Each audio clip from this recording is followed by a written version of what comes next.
Derdimi sormayın bana, hangi birini söyleyeyim? Yüreğimde 100.000 yara, hangi hekime gideyim? Hangi tabibe gideyim?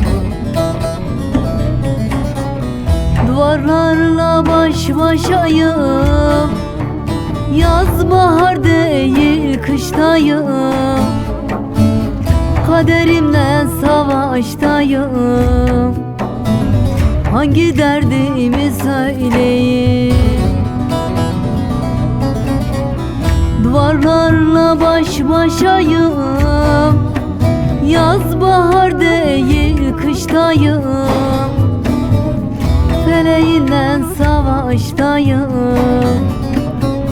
hangi derdimi söyleyeyim?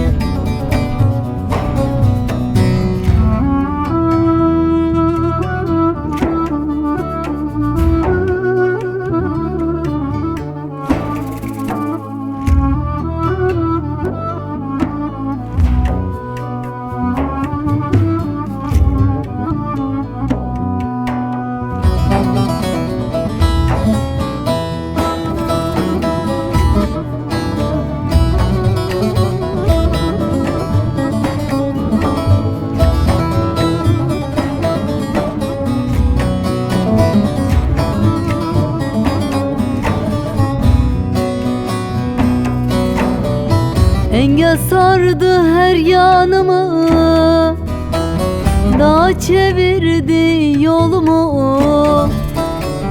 Engel sardı her yanımı, dağ çevirdi yolumu. Kırdı kanadım kolumu, hangi hekime gideyim? Hangi tabibe gideyim?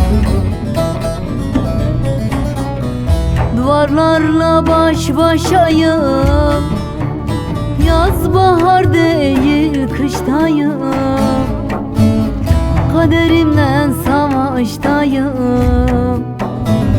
hangi derdimi söyleyeyim?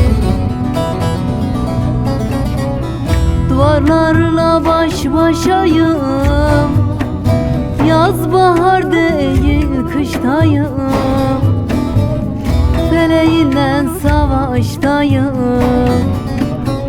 hangi derdimi söyleyeyim? Şu duvarların dili olsa da konuşsa, viraneler içindeyim.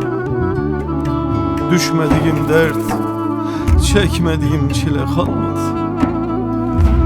Derdimi sormayın bana, hangi birini söyleyeyim? Hangi birini söyleyeyim?